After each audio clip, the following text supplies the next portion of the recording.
Je me suis rendue dans la ville qui compte le plus de Noirs hors d'Afrique, à Salvador da Bahia, au Brésil. 80% de la population est afro-descendante et les rues vibrent au rythme des tambours ancestraux. La spiritualité défie les dogmes coloniaux et une acceptation queer y règne.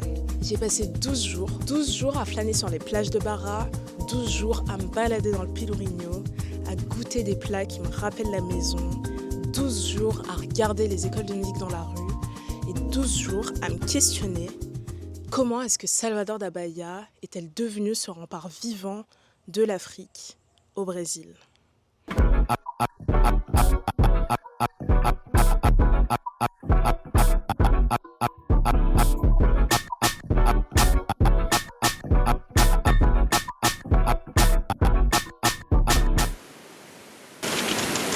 Vous n'êtes pas sans savoir que du XVIe au XIXe siècle, il y a eu ce qui s'appelle le commerce triangulaire. Salvador était le premier grand port d'arrivée vers le Nouveau Monde et dès 1550, les Portugais y débarquaient des cargaisons de personnes réduites en esclavage directement venues d'Afrique de l'Ouest et d'Afrique centrale. Sur les 4,8 millions d'esclaves amenés au Brésil, soit 2 fois plus qu'aux États-Unis, près de 2 millions sont passés par le port de Salvador. Et aujourd'hui, Salvador, c'est 1,3 million d'habitants, dont 80% d'afro-descendants, contre seulement 6% en France hexagonale par exemple. Et c'est pas un hasard si on appelle Bahia la petite Afrique, parce que cette concentration, elle imprègne tout. La langue, l'architecture colorée du quartier central, le Pelourinho, classé patrimoine de l'UNESCO, qui était le pilori, le lieu où les personnes réduites en esclavage étaient publiquement punies. Mais surtout, Salvador, elle est imprégnée d'une spiritualité qui refuse de mourir. Et justement, parlons-en, parce que pour comprendre l'âme de Salvador, il faut plonger dans sa spiritualité née de la résistance. Les personnes réduites en esclavage dans les Amériques n'ont pas seulement subi leur sort, il y a aussi eu énormément de résistance. Et parmi eux, certains ont réussi à fuir la captivité et se sont rendus dans des quilombos. Les quilombos sont des refuges cachés en forêt et les habitants de ces communautés-là, on les appelle les marrons. L'un des plus grands d'Amérique latine, c'est le Quilombo dos Palmares, qui comptait jusqu'à 30 000 habitants au XVIIe siècle, soit un royaume quasi indépendant. Et le dernier leader emblématique de ce Quilombo est Zumbi dos Palmares, un chef militaire devenu symbole de la liberté et de la lutte anticoloniale, immortalisé dans l'histoire brésilienne de la résistance noire. La statue de bronze de Zumbi dos Palmares, elle est exposée à Pelourinho. Et en qualité de chef du Quilombo, il a refusé un accord de paix qui aurait soumis la communauté à la couronne portugaise. Il a préféré poursuivre la lutte armée pour préserver son autonomie et celle de sa communauté. En 1695, Zumbi est capturé, tué, et sa tête est exposée publiquement afin de briser le mythe de son invincibilité. Depuis, il est devenu un héros national afro-brésilien et chaque 20 novembre est à son honneur pendant le jour de la conscience noire. La spiritualité afro-brésilienne est née de la résistance car elle est née dans les quilombos. Là-bas, ils recréent les cultes ancestraux loin des chaînes portugaises. Et de là est né le candomblé, une religion fondée par les personnes réduites en esclavage au XIXe siècle à Bahia. Le candomblé, c'est un gros mélange de plusieurs cultes, dont des cultes Yoruba et Fon, soit Nigeria, Bénin, Togo et Bantou, donc Angola et les deux Congos. Le tout masqué en saints catholiques pour tromper les colons et pouvoir pratiquer leur spiritualité librement. On appelle ça le syncrétisme. Les orishas, les divinités dans le candomblé, sont alors syncrétisées. Par exemple, Oshala, qui est le dieu Yoruba de la création, est syncrétisé avec Jésus. Yemanja, la mère des eaux, est syncrétisée avec la Vierge Marie. Et fun fact, c'est également Mami Wata en Afrique et Mami Dlo dans les Caraïbes francophones. Je me suis justement rendue à Casa de Yemanja à Rio Vermelho et c'est un lieu de recueil pour les personnes qui souhaitent directement s'adresser à cet orisha. C'est une petite maison, elle est paisible, elle est au bord de la plage, donc l'air y est humide et iodé. Et en entrant dans la maison, j'ai trouvé plusieurs représentations de Yemanja, plusieurs miroirs aussi. Il y avait des Yemanja noirs, des Yemanja blanches, beaucoup de cire de bougies, beaucoup de bougies aussi. Et il y avait très peu de personnes, donc je me suis sentie vraiment apaisée et j'ai pu me recueillir tranquillement.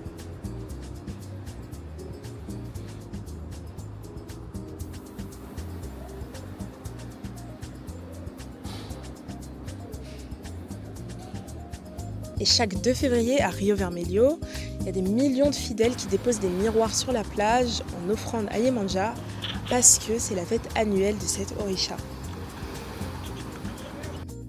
La pratique du candomblé, elle se fait dans des temples et des médiums, hommes ou femmes, entrent en transe grâce au son des tambours et sont possédés par des orishas au genre varié. Il y en a des masculins par exemple comme Ogum qui est un guerrier, des féminins comme Oshun qui elle est la reine des eaux douces et qui incarne la fertilité, ou de genre fluide comme Ojumare, l'orisha du serpent et de l'arc-en-ciel. Moi, j'ai pas pu assister à un culte candomblé parce qu'apparemment, ils se font qu'à partir du mois de janvier. Et même si j'avais pu y assister, j'aurais pas pu filmer, premièrement.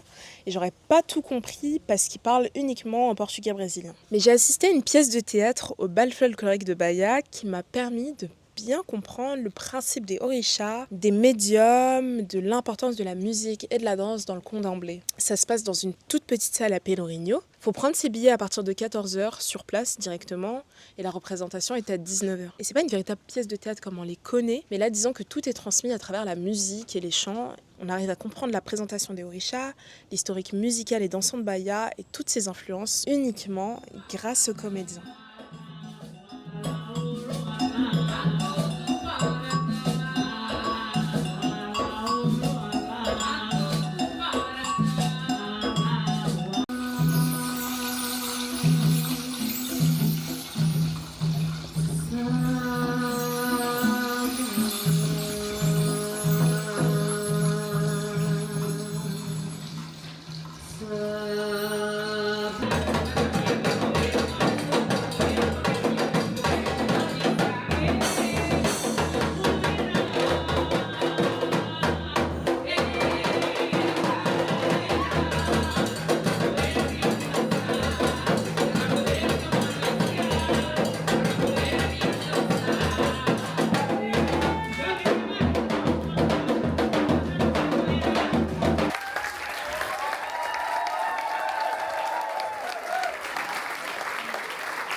En sortant du théâtre, je me suis baladée dans les rues d'à côté, et puis je suis tombée sur pas mal d'art mural, mais aussi beaucoup d'ateliers de peinture.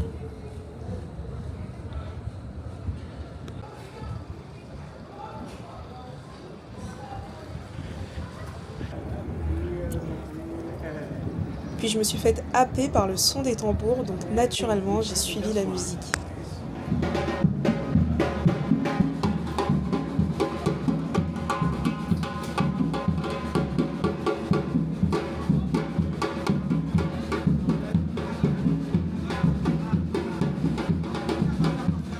À Salvador, tout a un lien avec la musique. Il y a de la musique live partout, dans toutes les rues.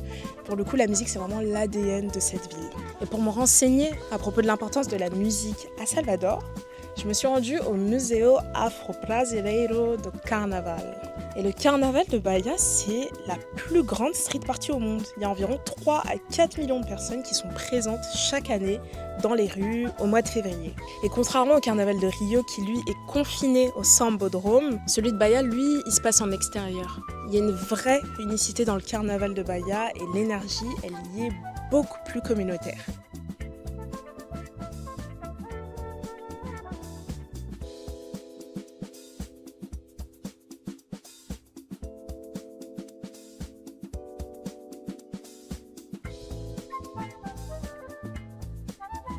Les petites figurines qu'on voit, ce sont des représentations de personnes du quotidien de la culture populaire brésilienne. Donc il y a notamment des vendeurs, des musiciens, des danseurs, des travailleurs, et elles servent à montrer comment les populations ont façonné la vie urbaine et rurale du Brésil.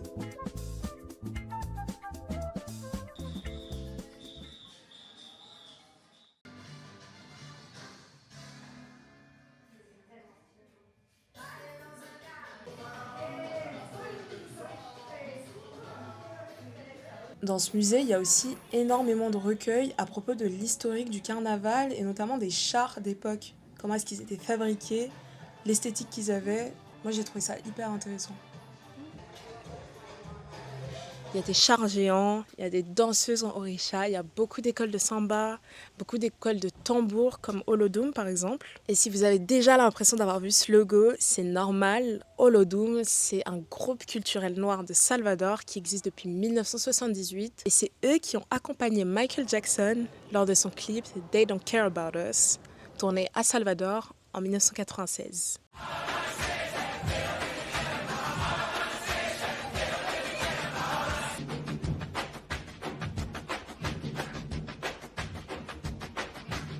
Ici, les percussions, elles claquent comme un cœur battant. C'est hyper important pour Bahia.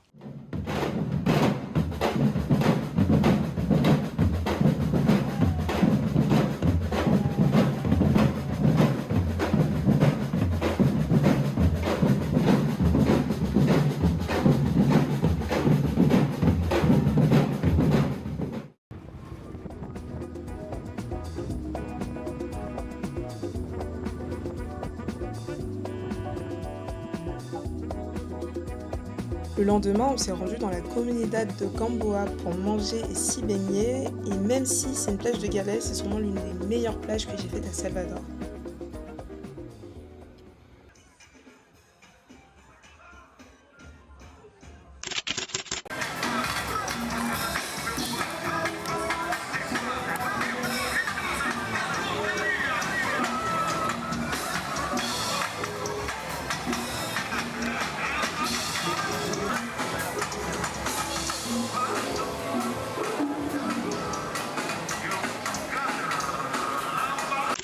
Alors à Bahia, vraiment on ne fait que marcher, donc forcément à un moment ça creuse. Du coup j'ai testé quelques spécialités bahianaises, je vais vous dire mes préférées.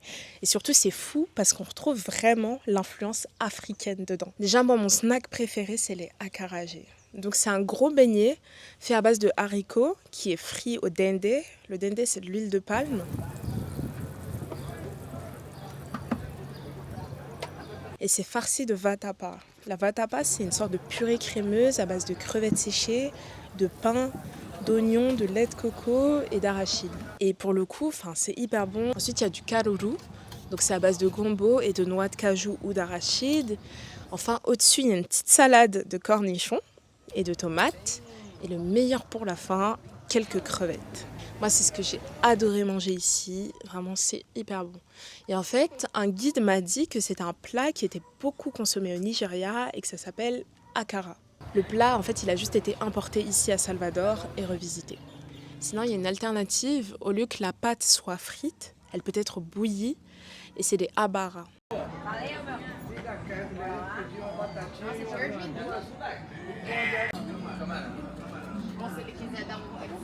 Puis mon plat favori, j'en ai mangé 3 fois, vraiment ça m'a rempli. C'est un ragoût bahianais traditionnel à base de poisson, mijoté avec du lait de coco, de l'huile de dinde rouge, des oignons, des poivrons, des tomates.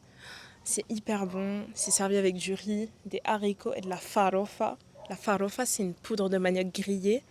Ça, c'est vraiment le plat qu'il faut absolument que j'apprenne à faire à Paris. Ça s'appelle la moqueca. Le moqueca de peixe, moqueca de camaros. En fait, il y a de la moqueca aux crevettes, il y a de la moqueca à la viande, il y a de la moqueca aux poissons, de la moqueca au poulpe. Moi, celle que j'ai adorée, c'est aux crevettes, au poulpe et aux poissons. En fait, les 3 que j'ai goûtés, je les ai adorées. C'est vraiment hyper bon.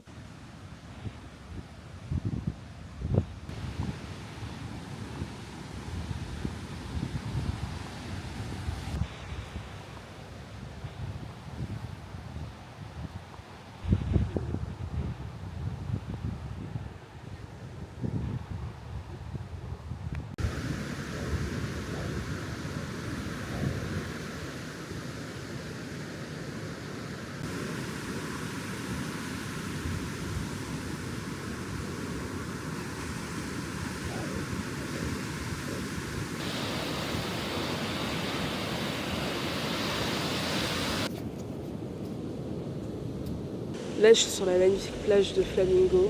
Elle est assez loin du centre historique et globalement des lieux d'intérêt, genre Rio Vermelho, Ondinha et Barra qui se trouvent plutôt vers le sud. Là, on se place sur l'est de la carte, pas très loin de l'aéroport. Bref, l'idée de ce vlog, en vrai, moi je compte faire 3 vidéos parce que je vais faire 3 endroits au Brésil. Je fais Salvador da Bahia, qui est la ville africaine au Brésil. Deuxième partie du voyage, je vais dans l'état de Rio, à Marica, dans une petite maison qui est un petit peu à la campagne en fait. Moi je dis que c'est la campagne de Rio. J'espère que le plan est bien. Peut-être que le plan va changer un petit peu, mais bon. Moi je dis que c'est la campagne de Rio.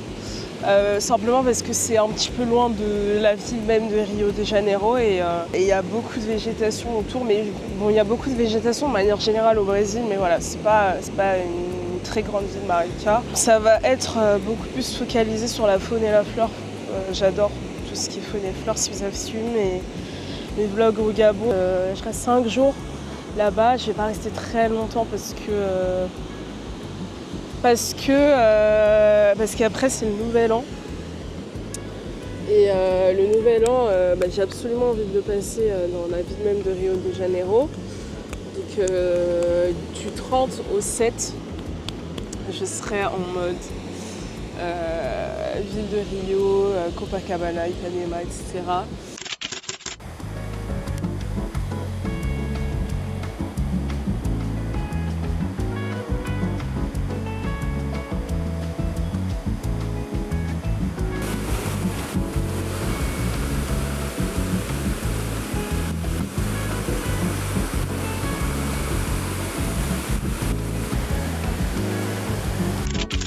Quand j'ai annoncé que je partais au Brésil, il y a une remarque qui est souvent revenue, c'était qu'il y avait pas mal de personnes trans. Et à vrai dire, moi, c'est quelque chose que j'entendais souvent en France, mais je m'étais jamais intéressée à ça, parce que d'une part, je m'en fous, les gens font ce qu'ils veulent, et d'autre part, je pensais que c'était lié au fait que la chirurgie esthétique était très répandue ici au Brésil. Mais dans la ville où je suis, à Salvador da Bahia, la queerness dans son ensemble est très répandue et aucune remarque n'y est faite. Il y a beaucoup de gays, il y a beaucoup de lesbiennes, il y a beaucoup de personnes trans et c'est normal que deux personnes du même genre s'embrassent, que ce soit dans des restaurants, dans la rue, à la plage. Et donc je me suis demandé d'où est-ce que cette acceptation collective, elle venait, et malgré le cas du genre fluide dans le condamblé dont on a déjà parlé là auparavant, l'acceptation queer, elle s'est pas faite toute seule à Bahia. Il y a eu un vrai travail militant pour la communauté LGBT et pour la transformer en quelque chose de politique et de revendiqué. Le Grupo Gay da Bahia a été fondé en 1980 par des pionniers comme Léo Mendes. Et c'est la toute première organisation de défense des droits des gays au Brésil. Ils ont recensé les crimes homophobes, ils ont organisé la toute première marche des fiertés en 1984 et se sont battus pour faire passer de lois locales. Et grâce à eux, en 1997, Salvador a adopté une ordonnance anti-discrimination, la première dans tout le pays. Aujourd'hui à Salvador, la question queer, elle est beaucoup plus acceptée que dans plein d'autres lieux sur le continent. Toutefois, le Grupo Gay da Bahia continue à exister et à se battre, car malgré toute cette lutte, en 2024, il y a eu 291 morts violentes de LGBT+ au Brésil, dont 31 dans l'état de Bahia.